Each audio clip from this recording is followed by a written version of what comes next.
പൈസ തികയാതെ വന്നപ്പോൾ അടുത്തുള്ള ഗ്രാമീണ ബാങ്കിനെ സമീപിച്ചു. അവരാദ്യം പറഞ്ഞ 50,000 രൂപയ്ക്ക് മേലെ ഈ ബാങ്കിൽ നിന്ന് തരാൻ പറ്റില്ല. ഞാൻ കാശ് രൂപം വച്ചിട്ട് രണ്ടാമത് ഒന്നുകൂടി പോയി പ്രാർത്ഥിച്ചു, സാറേ എനിക്ക് എങ്ങനെയെങ്കിലും ഈ വീട് പൂർത്തീകരിക്കണം, അല്ലെങ്കിൽ ഈ കട കടന്നു പോകും, സാർ എന്തെങ്കിലും ഒന്ന് അത് ഞാൻ ആരെങ്കിലും വന്ന് ഒരാളെ പറഞ്ഞു വിട്ട് വീട്ടിൽ നോക്കട്ടെ, ഭവനം സന്ദർശിക്കാമെന്ന് പറഞ്ഞു. അതിൻ്റെ പിറ്റുന്നതിന് ഒരു ഉദ്യോഗസ്ഥൻ വീട്ടിൽ വരും നോക്കുകയും പണി കുറച്ചുകൂടി തീരാറുണ്ട്, 1 ലക്ഷം രൂപ 2 ലക്ഷം രൂപ ഉണ്ടെങ്കിൽ തീരുമെന്ന് അവർക്ക് മനസ്സിലായി.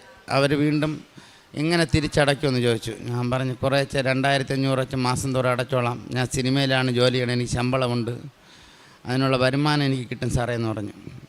എങ്കിൽ 1.25 ലക്ഷം രൂപ നാളെ തരാം, നിങ്ങൾ ബാക്കിയുള്ള പേപ്പറെല്ലാം റെഡിയാക്കാൻ പറഞ്ഞു. ഞാൻ എല്ലാം പേപ്പർ റെഡിയാക്കുന്നത് 5 മണിയായിപ്പോയി. അതിനു മുമ്പേ തന്നെ ആ ബാങ്കിലെ ഉദ്യോഗസ്ഥൻ എൻ്റെ അക്കൗണ്ടിലായിട്ട് പൈസ അയക്കുകയും 1.25 ലക്ഷം രൂപ അയക്കുകയും എനിക്ക് വളരെ സന്തോഷമായി. ആ പൈസയും കൊണ്ട് ഞാൻ പെട്ടെന്ന്